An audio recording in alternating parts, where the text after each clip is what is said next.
Oh my gosh, we're both crisscross applesaucing. Welcome to Floor Time.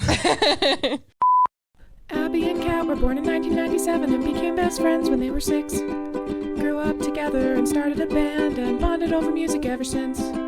20 years later, they are all grown up and spend their free time analyzing lyrics. Now here they are talking all about their Lord and Savior, Dr. Taylor Allison Swift. Taylor, if you're listening, we love you. Welcome to Swiftlore Podcast, where we dive into the lyrics and lore of our Lord and Savior, Dr. Taylor Allison Swift. Absolutely, that's why we're here. I am Kat. I am Abby. And we are dramatically introducing ourselves for some reason. Yeah. Also, we're talking about colors and lovers and title tracks. Hell yeah, we are. Whoop whoop. So this week, we're continuing our little title track series. I'm covering Red. And I'm covering Lover. Lover. Red. Aren't you guys glad you listened to us? Look at us go.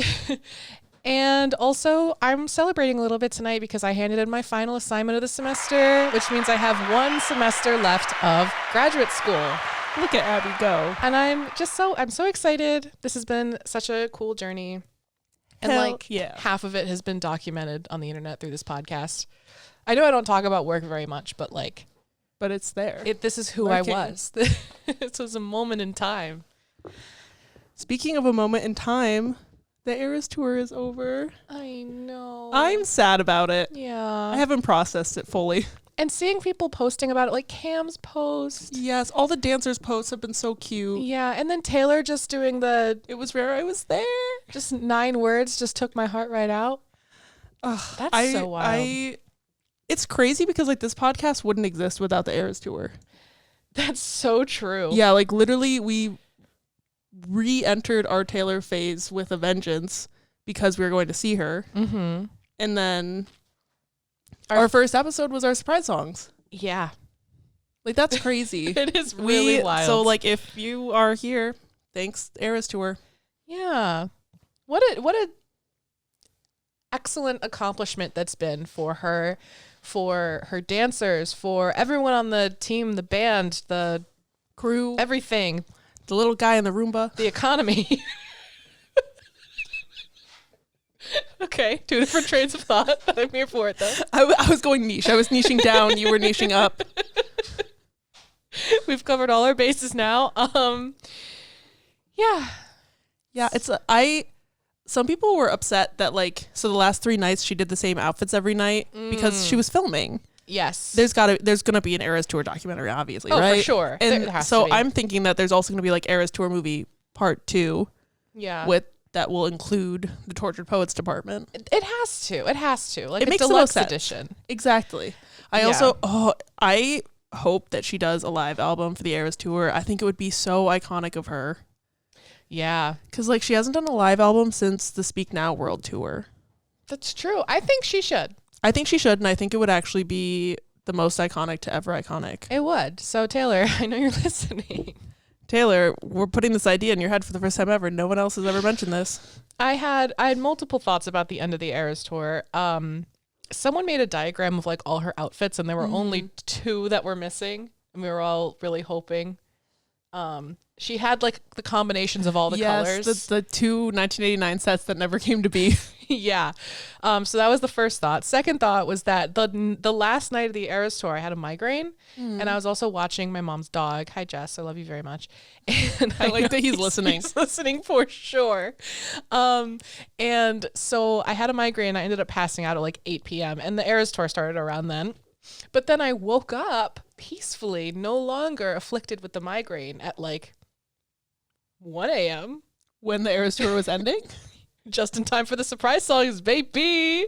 Icon. I woke up literally just in time. That's crazy. I turned on the live. I watched surprise songs to the end. I got a little emotional. I would have gotten real emotion. And we did not manifest debutation hard enough, but that's okay. I think it's kind of good that she didn't announce it because then the end of the Eras Tour would have been about that and not about the end of this huge career milestone that's going to go down in music history forever. Exactly. I mean, isn't this the high? It must be one of the highest. It is the highest grossing tour of all time. Yeah. It's over $2 billion. Wow. And she gave her staff almost $200 million in bonuses for the end of the tour. Thrifty Swifty. For sure. She's so great. And I really hope that she does a full Eras Tour documentary because I just want to know what's going on behind the scenes. I also haven't gotten the book yet because I'm getting it for Christmas from my parents. So I haven't been able to sit down and read it. And I've been like avoiding spoilers so that I can read it later. I also wonder if she's going to, so today is the 12th for us, December 12th. I wonder if she's going to announce anything on her birthday because last year she did something. Didn't she announce the Eras Tour movie maybe? No. She announced something. I'm certain she did. Certain. I had to do it. She allowed us to. Oh, maybe You're Losing Me became streaming. It was like something that happened on her birthday. Let's see what happened last year. I really need to know now. Oh yeah, so December 13th is when the Eras Tour movie was available at home. Right, that's what it was. That makes sense. Yeah. So I feel like it's fitting. That then this year she'd announce the documentary on her birthday. So maybe. And if she doesn't announce anything and just enjoys her birthday, Lord knows she deserves that too. So congratulations, Taylor. You did it. Enjoy your birthday. Very slay. Also, I saw something today that, Paul Sidoti, her guitar player, he started playing with her when she was 18 and he was 36. And now she's about to turn 36. Oh. And they're still playing together. She's turning 36 tomorrow. She's going to be the same age she was when she started. That's just cute. That is really cute. She's 36. Is that right? She's like forever 34 in my head. Is she 35? She might be 35. It doesn't matter, really. No, 1989. She would be 36. Nope, 35. This is why we can't have nice things. We can't do math here at Swiftlore. I feel like she's turning 35. Yeah, she's turning 35. Okay, well, you know what? Why did the internet lie to me? Make me look a fool. Because I wasn't doing a good enough job on my own. The internet really be like that. The internet just kind of says things, I've learned. Yeah. Never trust anything that anyone says, including us. Dear listeners, I'm kidding. We tell the truth most of the time. Usually.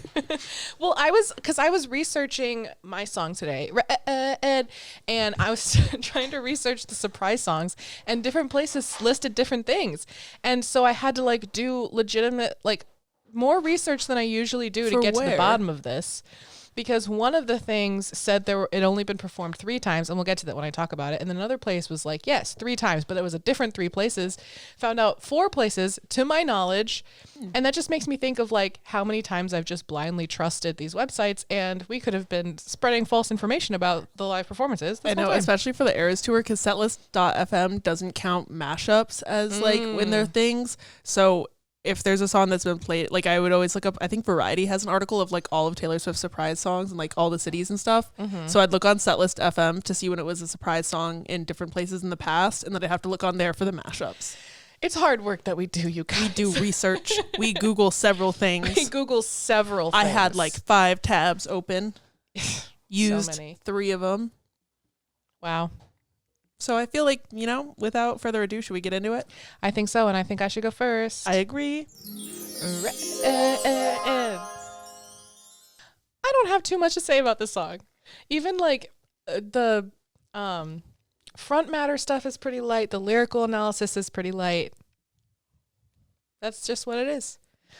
Red is the second track off of Red and Red TV. And Taylor said quite a bit about this song in a couple of interviews, and so I just wrote them down because, once again, Taylor's words are better than mine. I wrote this song about the fact that some things are just hard to forget because the emotions involved with them were so intense, and to me, intense emotion is red. She goes on to talk about how, all the songs on this album are about the tumultuous, crazy, insane, intense, semi-toxic relationships that I've experienced in the last 2 years. All those emotions spanning from intense love, intense frustration, jealousy, confusion. In my mind, all those emotions are red. There's nothing in between. There is nothing beige about any of those feelings. T with TTPD being beige. That's what I'm saying. So I think it's really interesting that she said in this quote, there's nothing beige about these feelings, especially because beige and gray and all of that, we've talked in previous episodes about how that can mean more vague, not quite sure how to feel about it. It's more nuanced. It's more complicated. And this is like, yes, it was very intense. And also she just flat out called it semi-toxic. And she's right. She's right. And she listed a lot of negative emotions here: frustration, confusion, anger. And I think that's so cool, her use of color in all of her songs. Yeah. And to have a whole album just documenting, like, this is at my most intense, at my most fiery, burning red. Mm-hmm. She also mentioned that this album, and I think maybe this song in particular, was her first foray out of her like traditional comfort zone, because she, for all of Speak Now, I think, worked with Nathan Chapman and like herself. And then this was expanding that a little bit. She worked with a guy, I'm pretty sure his name is Dan Huff, but I might be saying that wrong. And like Christopher Rowe, a couple of other people she introduced to her team to start working on production, and she just started to change things up a little bit. This is the time when people were like, she's not country anymore. Why are people still calling Taylor Swift country? Right. But before she had declared that she was a pop star. Yeah. Because this album is not a country album. But according to Big Machine Records, it is. I didn't tell you this. I was about to say, did I tell you? I didn't. I was getting gas the other day, and you know how they play like videos that you can't turn off? For some reason, only my pump was playing the fucking video at full volume. Oh no. Horrifying.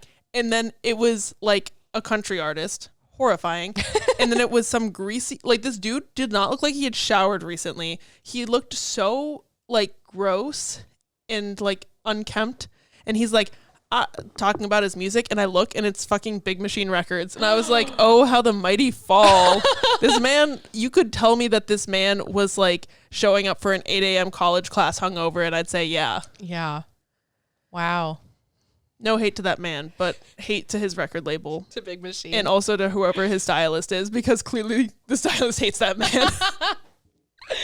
Oh my gosh. Sorry, continue your... No, it's fine. Like I said, I don't have too much to say. So the hidden message in the liner notes for the song was S-A-G. I can't even say letters. S-A-G? S-A-G. So... SAG? Right, SAG. So... Screen Actors Guild?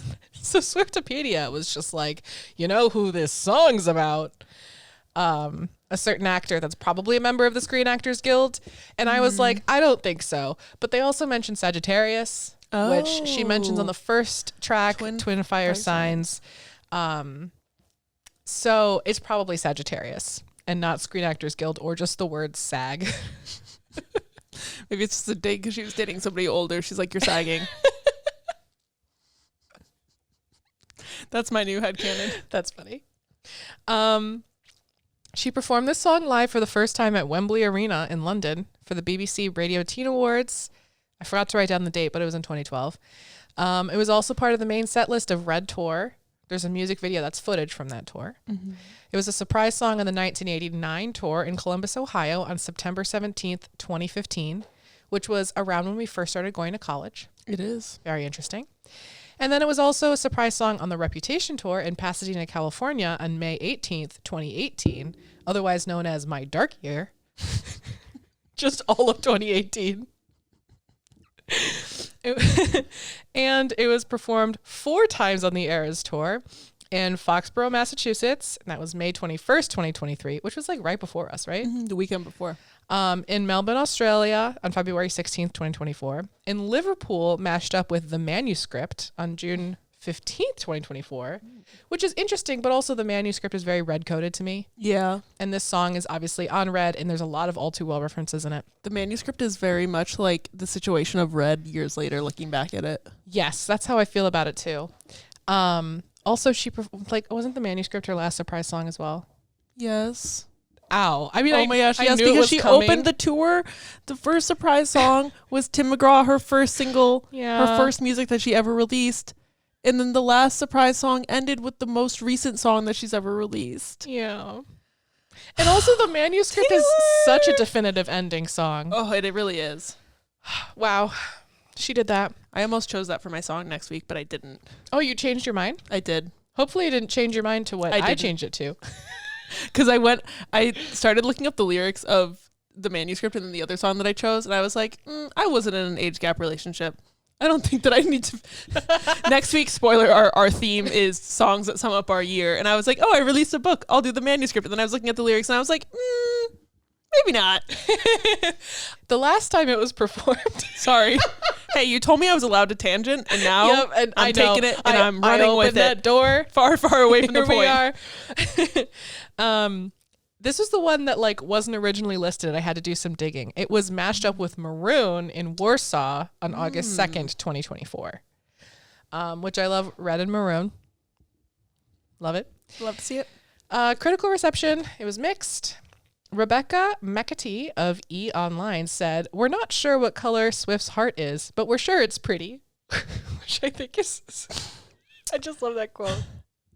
Rebecca was like, I want to say something. Rebecca. Something. I know lyrics. Oh, you're singing Last Great American Dynasty. I know. You can't tell because the only word that I knew was Rebecca. It really took me a minute to get there, but once I got it, I was there with you. I was also getting off the afternoon train. It was sunny. All right. And not just because I put the light in a weird place, and every time I look at it, I blind myself a little bit.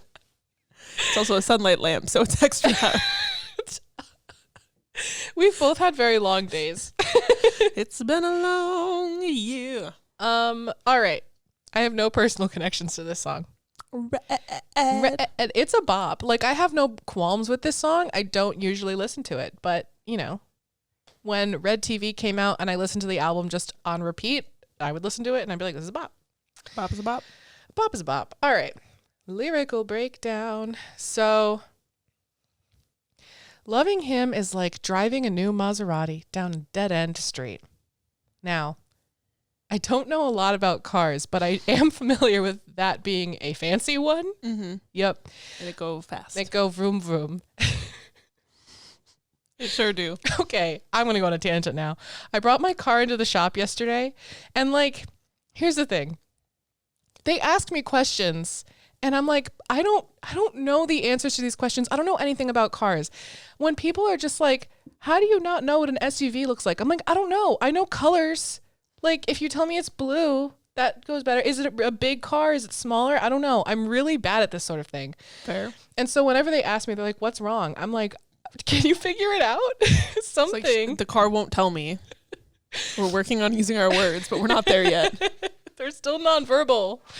But like, so a small little rodent of some kind got into my car. Sorry, Spear is going cray-cray. Spear She's like, a rodent? In Let me my go. house. Got into my rodent car. Wall is back. Rat wall is back. It was rat car. Mickey. You've heard of a race car, now get ready for a rat car. Rat car. Mickey's rode back. its way into my vehicle, had a full meal on some wires and filter. Ooh. Dipped out. They could not find Evil Mickey. So Evil Mickey he didn't got even out. die? No. Evil Mickey got out. Well, at least it didn't die in your car and stink it up. That's true. Yeah, but this was like, when I got my car inspected, they were like, so you're leaking everywhere. You should probably get this checked out. And I was like, no. So yeah, now it's all fixed, but how did I get on that tangent? Oh, Maseratis, right. My car is not a Maserati. No, nor is mine. My Toyota girly. Non-spons. Sponsored by Toyota. Could you imagine? I don't know.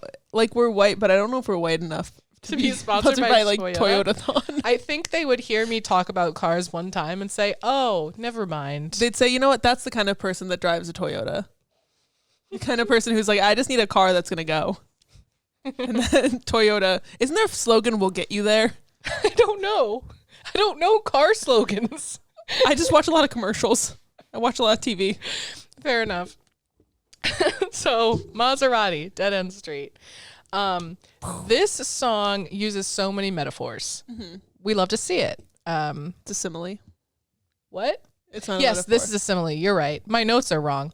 But That's fine. Sorry, I just had to be right. No, you're so valid for that. Well, because I'm thinking about how karma was all about metaphors and similes. Mm-hmm. You know what's really actually so funny to me is I thought long and hard about it too. And I wrote down metaphor. Even though it says like, I know like her as a simile. I remember that from elementary school. And yet here we are. All right. Faster than the wind, passionate as sin, ending so suddenly. So that's just like explaining the I wrote metaphor, but it is in fact a simile, folks. Loving him is like trying to change your mind once you're already flying through the free fall. So Genius made this super dark for literally no reason. Genius was just like, hey, I think about jumping off a very tall slope. I'm like, not the same. What are you doing, Genius? I mean, it's more like Gold Rush of like, I don't like that falling feels like flying till the bone crush. Right. Or like jump then fall, right? Yeah. Yeah. Anyway, whatever. So I don't think it's that. I think that she's just saying that like the thing is happening and now I can't control it. It's just happening. Like I'm in love and I can't stop it. Like the colors in autumn, so bright just before they lose it all. This is the part that's very all too well coded to me. Especially like the short film. That short film did such a good job at portraying the song that now they're just like inseparable. Like I know there's a couple extra details in the short film, but to me they're all like synonymous now. But colors in autumn, like before you lost it, all too well. And also like that, I just love the images of this, of like all of these things that are inevitable. Like if you drive a Maserati down a dead end street, it's going to crash. If you jump, you're going to fall. Right. If the leaves are changing, they're going to like die and fall off the tree. It's like that inevitability too of like loving you is inevitable, but the hurt is also inevitable. It's inevitable, you see. You put the Maserati on the dead end street, but you don't start the car. Is that the original line? Is it's a metaphor? It's a simile, you see. We're quoting The Fault in Our Stars, in case anyone is unaware. Oh man, what a that was straight out of 2014. I'm regressing today. Earlier I started flossing, like the dance move, not like the dental care. And I didn't even know what I was doing. I did it and then I just stopped and I was like, was I just flossing? And I had to confirm that, yes, in fact, you were. Good to know I still got it. Like riding a bike. So that I'm bad at. Then we get to the chorus. Take it to the chorus. Sorry. I did sound just You're so right. Oh no. Okay. All right. So losing him was blue like I'd never known. Blue usually represents sadness, but in later albums, like she describes love as blue. In Lover, she says blue. My heart's been borrowed, yours has been blue. So I think that's interesting. Because there's also like Paint the Town Blue and Miss Americana and the Heartbreak Prince. So blue. Missing him was dark gray all alone. Whoa. She loves a gray moment. She does love a gray moment. So this is interesting because on the quote I said earlier, she was like, nothing is beige about this. And then we get to dark gray. So she's like, okay, maybe a little bit. But it was when I was like missing you though. There's a lot of references in other songs, I think, being gray, such as in The Gray Walls and Cold As You, Shades of Grey, as I mentioned earlier. There are other examples that I did not write down. Forgetting him was like trying to know somebody you never met. Have I known you 20 seconds or 20 years? Ooh, interesting. I literally wrote, I don't have the brain power to analyze this. Kat, take it away. Can you say the line again? Yep. Forgetting him was like trying to know somebody you never met. Yeah, I feel like it's that thing, like you can't know somebody that you've never met, obviously. That was really deep of me to say. But like that idea that eventually you could know somebody that you've never met before, but you'd have to meet them and like put in the effort to get to know them. So it's like getting over him is going to take time and effort, and she has to like acknowledge the loss before she can move on from it. Yes, very good. Perhaps I will have the brain cell at some point during your analysis of Lover. And then it ends with loving him was red. So loving him was just this like super intense thing. Verse 2. Okay, verse 2 has some bangers of lyrics, and I didn't realize until analyzing them. So it starts with, touching him was like realizing all you ever wanted was right there in front of you, which is very cute. I don't have much to say about that. It's just cute. Yeah. And very intense also, because it's like, oh man, rest of my life. I touched Kat just then. And then I did it back and I did a fake proposal. Yeah. What is that, our third fake proposal on the pod? It's getting up there. We're doing a lot. All right. Memorizing him was as easy as knowing all the words to your old favorite song. That's so sweet and romantic. So sweet. Like, it's like meeting someone who already feels nostalgic. Yeah. It's meeting someone that feels like home. So, and I feel like a lot of times, in my experience at least, I mean, obviously because I'm single, every time that I've had something like that with someone, it usually like fizzles out faster. When you have that like initial spark that's so strong, it's like hard to live up to that. Right. Fighting with him was like trying to solve a crossword and realizing there's no right answer.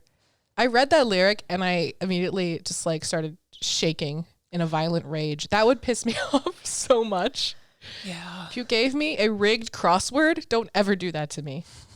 And just that idea of like, there's literally no way for her to win when they're fighting. Like there's no way to have a peaceful resolution or like a grown-up fight about it.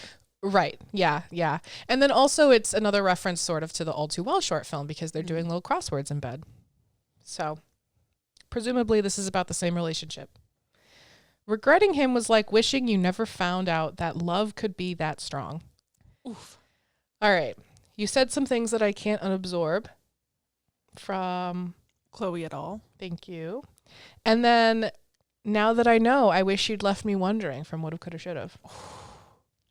Oh. Uh-huh. Oh. Uh-huh. Oh. Yeah. Ow. I know. So anyway, Taylor, who hurt you? We know. No, we don't, for sure. We don't know for sure, but we have an inkling. Yeah. I also like just that idea of, I feel like we talk about this a lot with like the Speak Now and Red songs of like your first time falling in love when you're like an adult and you have, you know, like actual responsibilities and stuff that you have to take into consideration, and like you're not a kid anymore, and like you actually have an idea of how like being with someone, it's theoretically more probable that you could be with them forever, as opposed to like if you meet someone when you're 16, odds are you're gonna break up, but like the older you get, the lower those odds of breaking up are. Yeah. I don't know if that was a point, but I said it. I dissociated a little bit as you were saying it, so I think I did too.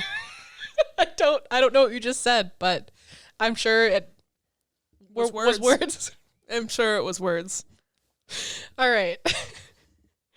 Let me get to the bridge. Remembering him comes in flashbacks and echoes. So she's mentioned flashbacks in a couple of songs. Like in This Is Me Trying, you're a flashback on a film roll on one screen in my town. Also, I'm pretty sure it's in Midnight Rain, but I can't think of it right now. To me. So put them on TV. That, whatever. Flashbacks. Tell myself it's time now, gotta let go. Reminds me of It's Time to Go. Mm-hmm. But moving on from him is impossible when I still see it all in my head in burning red. So it's that thing of like the head versus the heart. Mm-hmm. I have to move on from this person. He's not good for me, but your heart still remembers all of the like intense emotions that you felt, and emotions, to quote The Fault in Our Stars again, like pain demands to be felt, right? Yeah. So like when you have an emotion, it wants to feed itself. It wants to keep going. And so when you have these intense red emotions, your heart is just like, nope, keep doing the thing. And your head's just like, please just like stop. But then you have the memories. And it's like that thing with toxic relationships where when it's bad, it's really bad. But when it's good, it's like the best thing that you've ever felt in your entire life. Mm-hmm. So then you stay through the bad because of those like extreme highs in toxic relationships. Yes. And it's like how, trying to move on and going on a date with somebody else, and you're like, all I can think about is how like intense and dramatic this last relationship was. And like you compare everything to that, like all the good times and kind of like ignore all the bad stuff. Yeah. I also put a reference to happiness with when I'm above the trees, I see this for what it is, but now I'm right down in it. I think about that line literally all the time, like all the time, including right now. I'm thinking about that now, and I'm gonna keep it up.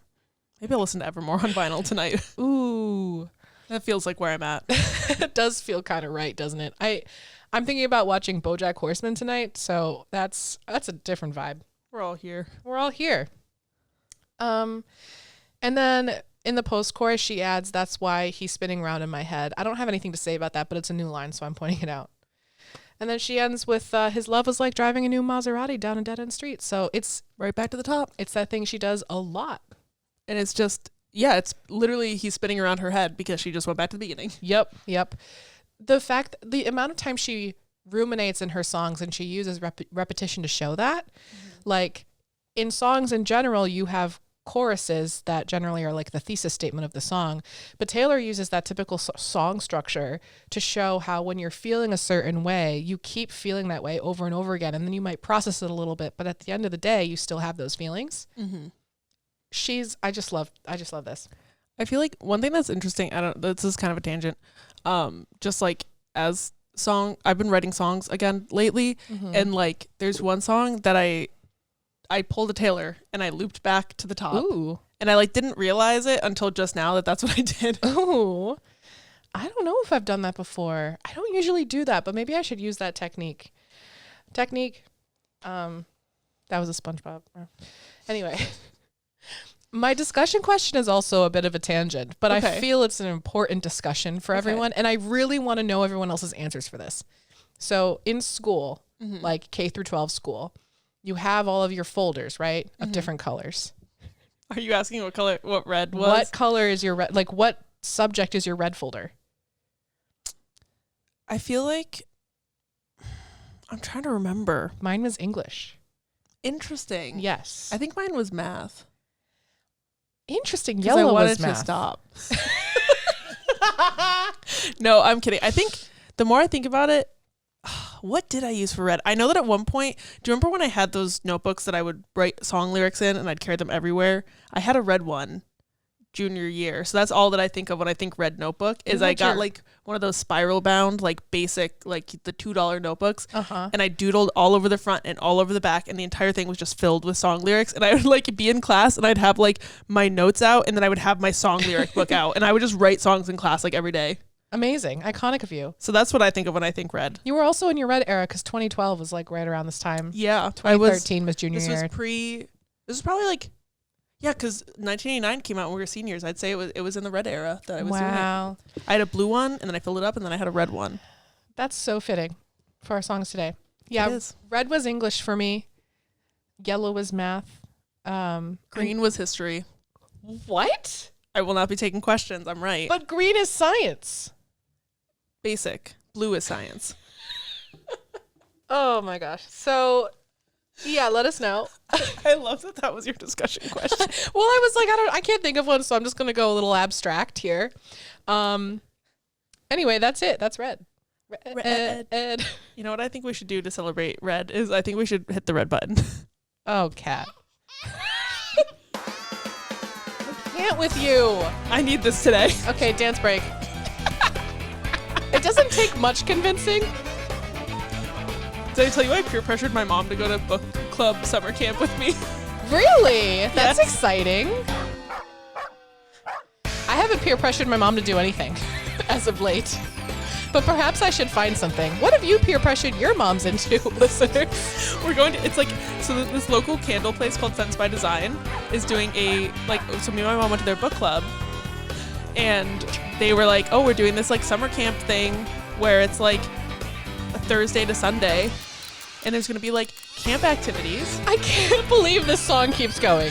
There's going to be like camp activities and reading and it's like grown up summer camp. So like I can do whatever I want, like get drunk and also like there's tie-dye and there's going to be like other activities and stuff. I'm very excited. And that was our dance break. And I had to peer pressure my mom really hard to convince her to go with me. I hope you all danced. I hope you all danced, and I hope you all got some ideas for what to peer pressure your mom into doing to hang out with you. And if you didn't dance, go back and dance. Just do it. It's a little fun. dance. Dancey, dancey, dance. Dancey dance. That was good, and if you live in upstate New York, hey, Sense by Design is doing a summer.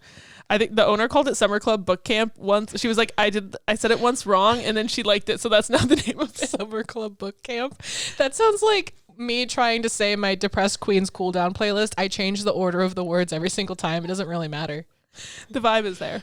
Oh, also, it snowed and Spear's so happy. Oh man, Spear loves the snow. You guys, I have to get a video at some point of this, but every winter we play our favorite game, which is my favorite game that Spear goes along with, which is when we're in like the dog park where she doesn't have to be on a leash. I will throw snowballs for her and she will chase the snowballs and she does not understand where the snowball went.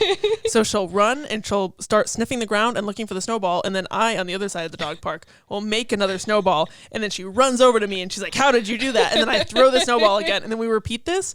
I think the longest we've played it was like 15 minutes of me just throwing snowballs and her just going. Eventually she tires out, but like it's so cute. And she loves the snow. She gets so zoomy and excited. I'm gonna have to film it. This morning I didn't get a video of her with the snowballs, but I've re-entered my vlog era on my author YouTube. Plug. Go watch it, I guess. Maybe I'll have posted one by the time this comes out. Probably not. But I filmed like out of the window of my apartment building to see me and Spear WALKing outside. I can't say the word because Spear will hear. And you just see her doing like twists and flips and being so excited to be in the snow. She hates the rain. She loves the snow. She does not understand it, that it's also wet. Wow. I love her. She was so excited to see me today. She was. And I was so excited to see her. I just had to shout out Spear because I know you guys love her very much. As do I. She's an icon. She is. And on that note, Lover. Very fitting we got to hit the little pink button. I know. So Lover is track 3 on Lover, which the album was released August 23rd, 2019. But this song came out a week earlier on August 16th, 2019. And the music video was released on August 22nd, hours before the album was released. This song was written by Taylor Only, and it was produced by Swiftlore. And the music video for this song is where the concept of the Lover House originated from. That music video is so cute and so vibey, and the whole concept is that it's inside of this snow globe that this little girl got for Christmas, and it's Taylor and a man. It's Christian Owens, who was a dancer for her on the 1989 and Reputation tours, and then he also, under his artist project name Owen with 2 N's, was one of the openers for the Eras tour for a couple of dates. So he was the love interest in the Lover music video, and throughout it there's like all the different rooms that obviously now we know kind of represent the different eras, but at the time it was just like these different vibes and different kind of like goings-ons in their life and their relationship. And each room had a different theme, like the fishbowl room, where, you know, metaphor for fame, feeling like a fishbowl, and like if you're in it with her, like you're going to be in the fishbowl with her. And then at the end of the music video, it like zooms back out of the snow globe, and you find out that the snow globe was received by their daughter for Christmas, and it's very cute. It is a very cute music video. It's I also cute, adore this song. Me too. This song is so cute and fun, and like I love the concept of the Lover House. I love that each room represents an album, and then she kind of like retconned the hallway to be Folklore and Evermore, and I love that for her. And then they were like, do you remember last year for Christmas when they were doing the ornaments and stuff? They're like, in the sky is midnights. Like, all right, sure. And then this year they gave it up for TTPD. They were like, there's too many goddamn albums. We don't want to put an expansion on the house. TTPD is its own thing. It's the asylum that you get taken to. True. And overall, also this music video, I think was the first time that she like publicly related each era to a color. Because I can't remember her doing that, but obviously red. But like, aside from that, I feel like she didn't really have color schemes the way that she does now with the eras. So this was kind of like the start of that train of thought.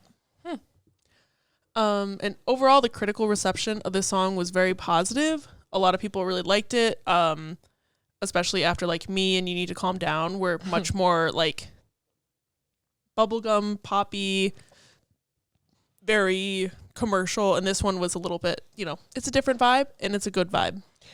It's great. We'd love to see it. And in terms of performances, this song was performed live for the first time at the 2019 VMAs. it was also played a handful of other times in 2019. Like when she did Lover Live in Paris. I think about those fucking Lover Lover Live in Paris vinyls that were the heart shape. I think about it too often because I had one in my cart and then I went to see if there's anything else I wanted. You've told this story thrice on the pod. I'm still mad. I think about it a lot. That's so fair. I would too. I get it. So she played it there. It's on Spotify. And it's on heart-shaped vinyl somewhere. Not in my house. Whoever has the heart-shaped vinyl, we are envious. Well, actually, Kat is very, very envious. I'm very envious. Yeah. This song was also on the Eras tour. It was on the Eras tour. Holy crow. Oh my God, the Eras tour is over. That's so wild. It just felt like it was going to be a forever thing. I know. Like Harry Styles' Love on Tour. Exactly. Where it was like, wait, that stopped? Like, how could she possibly, sorry. I'm just having a time about this. This was on the Eras tour set list. It was the second to last song before Tortured Poets was added to the set list. Afterwards, it became the last song of the Lover era. Once the Archer got cut, R.I.P. the Archer. R.I.P. for real. A bop is a bop. In terms of personal connections, Lover, the album and the song was released the month that I met the first person that I ever fell in love with. And maybe that's why I settled for them. Oh my goodness. What a time. I had to I went back through my camera roll today to see. I was like, August 16th this came out. When did I have my first date with my ex? And then I looked it up and it was like earlier. It was a couple weeks earlier. Wow. But it was very close timelines. Wow. And yeah, we'll get into the lyrics now. I mean, overall the song is it's very cute. Nothing is more romantic than building a life together. And that's kind of what the song captures. It's so cute. We could leave the Christmas lights up till January, which is a very normal thing to do. That's so normal.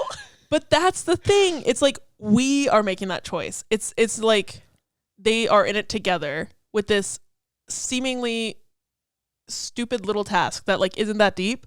But when it's their first Christmas together and they're like living together and you're like, do we take down the Christmas lights like immediately? Like how long do we wait? And it's like, well, we can leave it up till January. We can do whatever we want.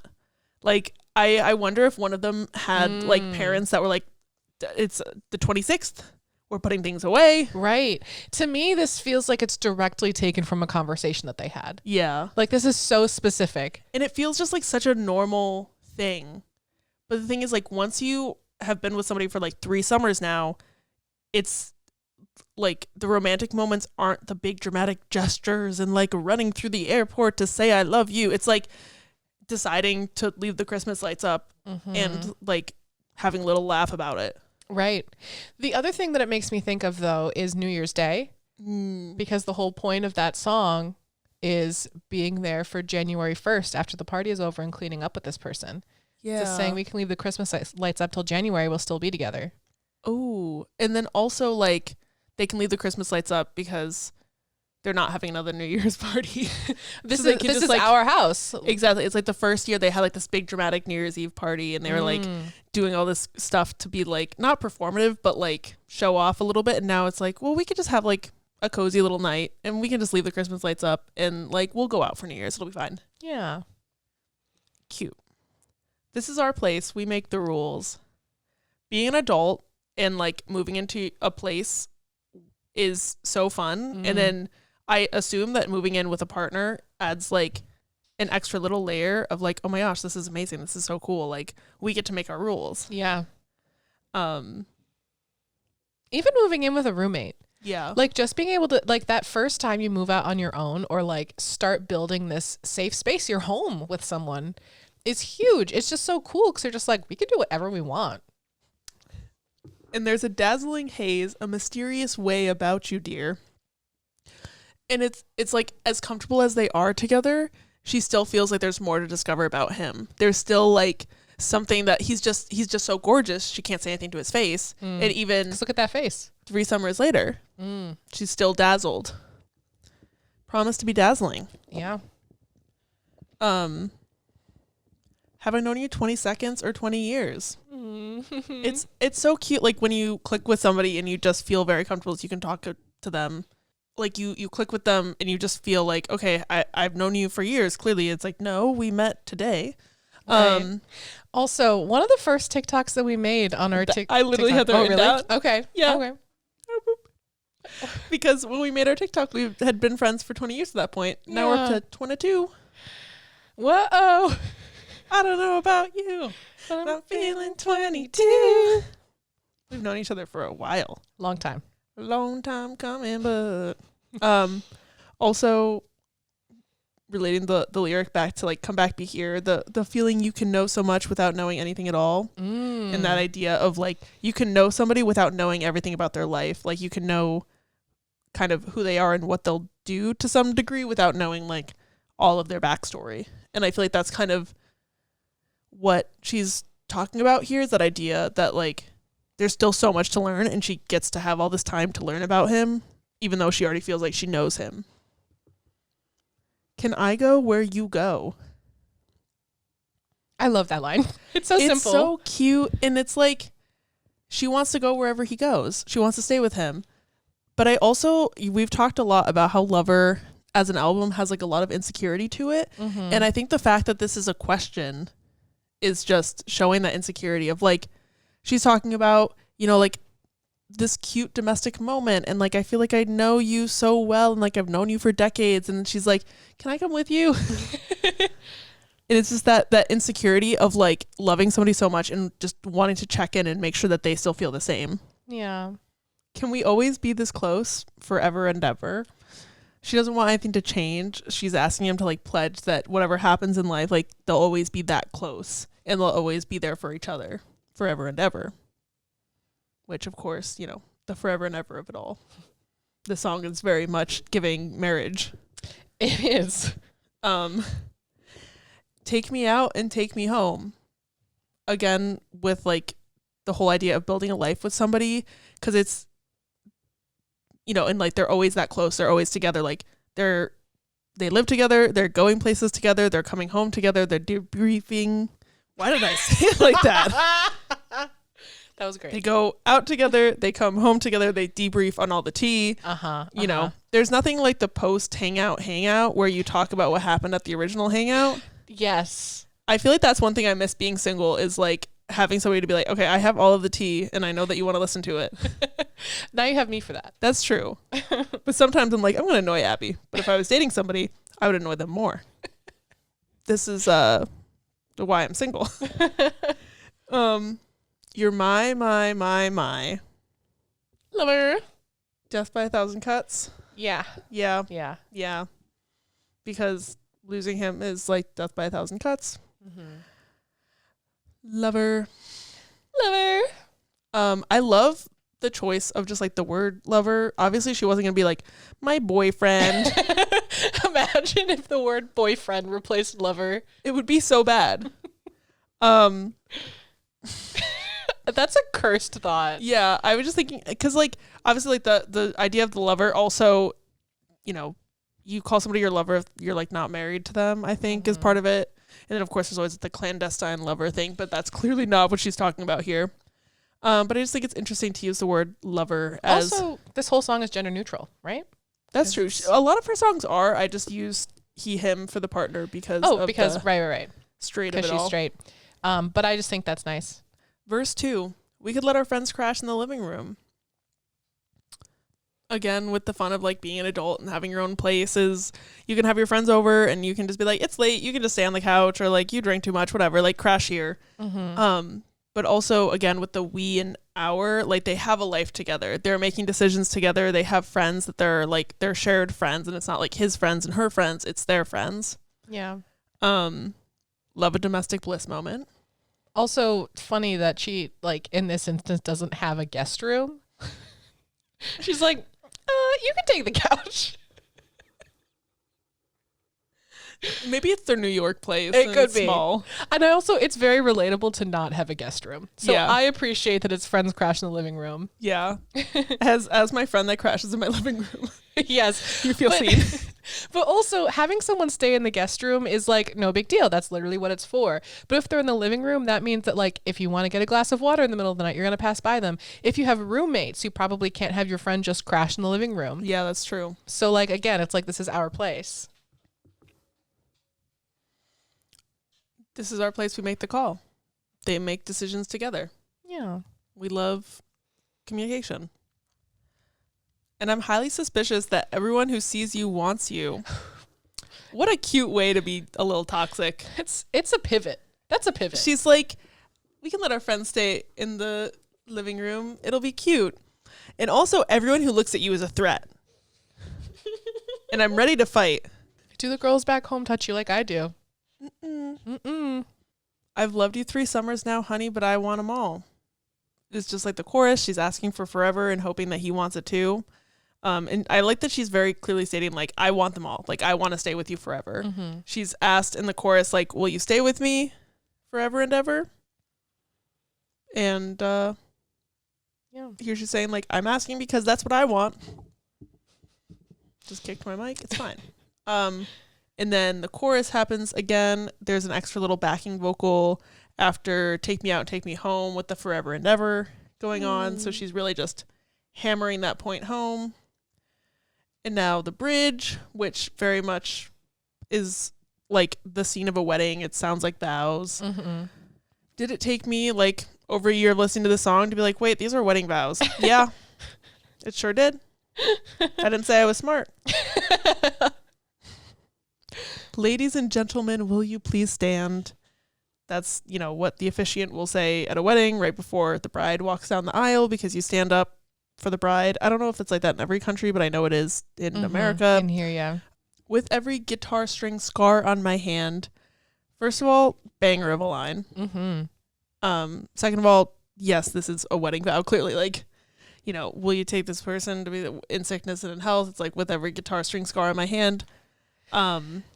Yeah, but I love how this is probably your note, sorry. No, go for it. But I love how it's saying that like all of the times I've played these songs that have scarred my hands about these former people that like did me wrong. And like now you're able to take this hand. Oh, that's not what I had. I like that. No? Oh.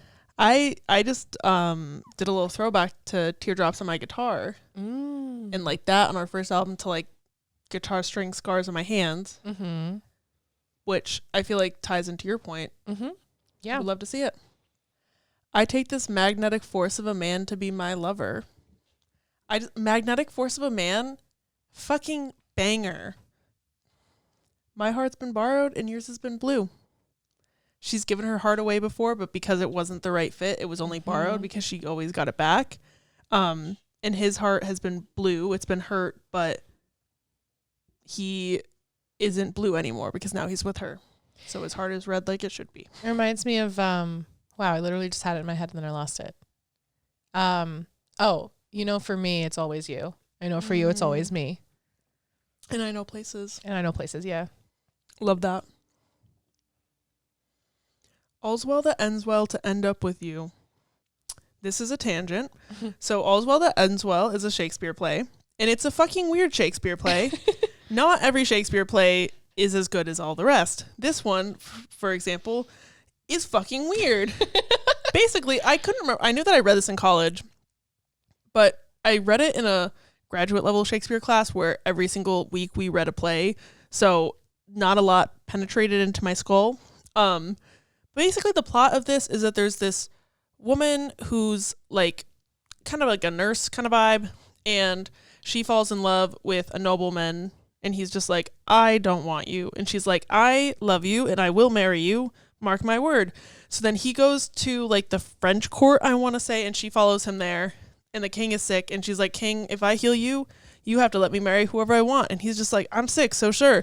So then she heals the king. And then she's like, I want the noble guy that I'm in love with, which also his name is Bertrand. What's the... I have to look it up now because it's a fucking stupid name. And okay. I'm like, really? That's what you're doing this for? Bertram. Bertram. like in Jesse. Butler. Right. Yeah, so she's in love with Bertram, and she's like, Bertram has to marry me. And so they get married because the king is like, Bertram, you have to marry her. I made a promise. And Bertram's like, I don't want to do this. So then they get married, but then they don't consummate it. And he goes off to war.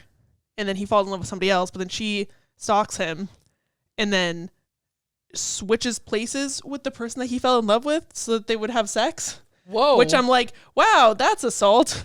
Wow. And then she fakes her death, and also he thinks that he slept with the woman that he actually loved. So she fakes her death, and then he's like, great, I can get married to somebody else. So then he goes to get married, and then she's just like, haha, just kidding, I'm still alive, and also I'm pregnant, I think. And then he's like, wow, you're a mastermind, I love you now. Whoa. Because all's well that ends well.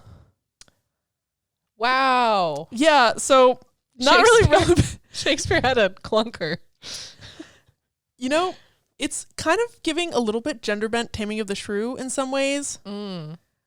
Also, I hate the end of Taming of the Shrew in like the book because she's just like, anyways, sorry, I won't go on a full Shakespeare. Got on Shakespeare. I don't think that she was referencing the play so much as I don't think so either, but I obviously had to talk about it. No, that's valid. But also like that idea of like all's well that ends well, of like the final scene is just everybody's in love and everybody's happy. That's what happens in a comedy. Right.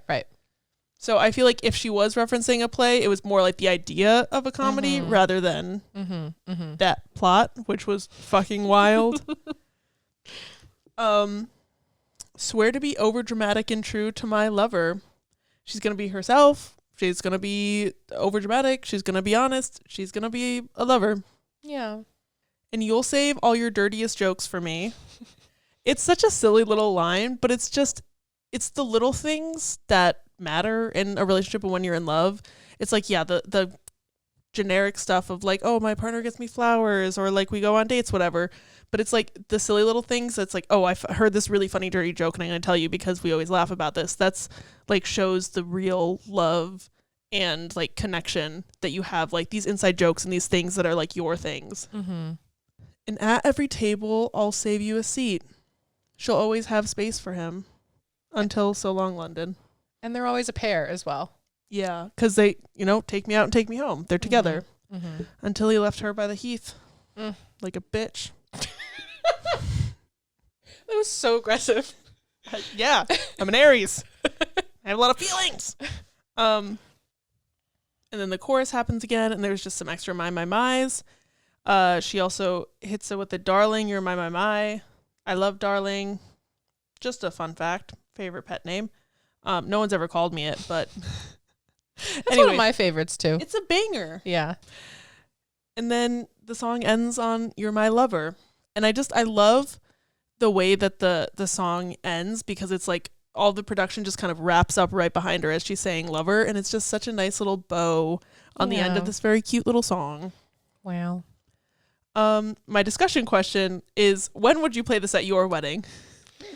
Like, because some people do it as like an aisle song. Some people do it as a first dance. Some people just have it on the playlist. I don't know. I feel like I had a friend that walked down the aisle to it and a friend that did a first dance to it. And now I'm like, well, can't do either of those. I feel like it'd be a good entry song, like enter into the reception song. Oh, that would be cute. I don't know. Is that when you would do it? I don't know if I would. I love it at weddings, but I feel that I would have to like assert my niche Taylor Swiftness and like pick a more niche love song. Like a Sweet Nothing or something. I already kind of have my songs planned out. That's so real. In a note in my phone called Future Plans, I also have Your Bachelorette planned. What are we going to do? Well, that's for you to find out when you get married. God damn it. I hate waiting, so you're telling me now I gotta get engaged. Yep, that's the reason. And actually none of the songs are Taylor songs. They're all very like, you wouldn't choose them. Really? One of them's from Sing Street. Remember that movie? Oh my God, I do love Sing Street. Yeah, there's this song called To Find You that's like, my whole life I've been crawling to find you. Oh. Yeah, it's really sweet. And that's what I think, that would be my wedding somewhere. Also the song Something by the Beatles, that's on there. Cute. Yeah, that might, I don't know if that would be first. Anyway, we're getting really deep into this lore now. But the answer is it might play at your wedding, but not in a pivotal spot. Right. It might not. It'd be on the could play list. Yeah. Not the play and not the do not play. Yeah. That's another fun way. It's like, what is on your do not play for if you had a wedding? Like, bestie of the pod, Brienne, has Mr. Brightside as a do not play, which I see it and I think it's really funny. And, you know, a lot of people have like a song that they're just like, if you play this song at my fucking wedding, I'll scream. For me, it would be I Think I Want to Marry You by Bruno Mars. If that song plays on my wedding day, we're getting divorced. The DJ's footing the bill. Mine would be Stay, Stay, Stay. Mine's Me. If the Brendan Urie verse of Me plays at my wedding, it's like me on your wedding day. Because I was also thinking about your most cursed wedding playlist. And I've got so many ideas. Oh, I never do it, of course, but I know them. See, to really know someone, you know what they hate. That's like a bridal shower game. It's like, what song could not go on Kat's wedding playlist? Yes. That would be good. Okay. Well, now that we tangented, and wait, I have one more tangent, but this one is completely unrelated. This is just a funny story that I need to share. Okay. So, I donate platelets every 2 weeks. Oh yeah. And so basically I usually watch Gilmore Girls. I think I've mentioned that before, but like I almost always watch Gilmore Girls. They know me as the person that watches Gilmore Girls while donating. And so the thing that happens is for like 2.5 hours, you're in a chair, unable to move. And this time I said, I'm going to put on a movie. And I decided to put on, I was like, this will be just cool and easy. It was like a Lindsay Lohan Christmas movie that came out this year. It was called Our Little Secret. Mm-hmm. The plot was like, she basically finds out, she goes to meet her boyfriend's parents, and it turns out the boyfriend's sister is dating her ex that she broke up with 10 years ago. So it's their first time seeing each other again. And I was like, that's cute. Like, what a cute little rom-com moment.